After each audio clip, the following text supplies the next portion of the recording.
Hi friends. அம்மா வீட்டில் வந்து சின்ன சின்ன க்ளீனிங் ஒர்க்லாம் இருந்துச்சு. ஸோ அதெல்லாம் பண்ணலாம் அப்படின்ட்டு தான்.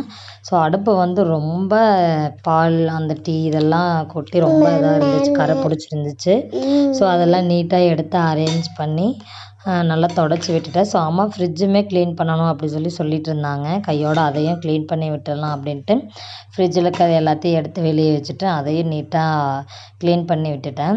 ஸோ அம்மா வீட்டுக்கு போனாலே சின்ன சின்ன ஒர்க் அவங்களுக்கு செஞ்சு கொடுத்து தான் நான் எப்போவுமே வருவேன். ஏன்னா அவங்க ஒர்க் போயிட்டு வரனால இந்த மாதிரியெல்லாம் ஒர்க் செய்ய முடியறதில்ல. அதனால் நான் செஞ்சு கொடுத்துட்டு வருவேன்.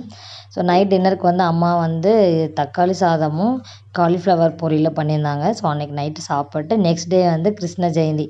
ஸோ எங்கள் வீட்டு கிருஷ்ணரை எங்கள் அம்மா வீட்டிலே வச்சு நாங்கள் செலிப்ரேட் பண்ணிட்டோம். ஊருக்கு வரலான்னு தான் பிளான் பண்ணோம். பட் ஆனால் அவங்க விடல. ஸோ அவங்க வந்து சாமி கும்பிட்டு கிராண்டாலாம் பண்ண மாட்டாங்க. ஸோ அதனால் நாங்கள் சும்மா அந்த கிருஷ்ண வேஷம் மட்டும் போட்டு எடுத்துட்டோம்.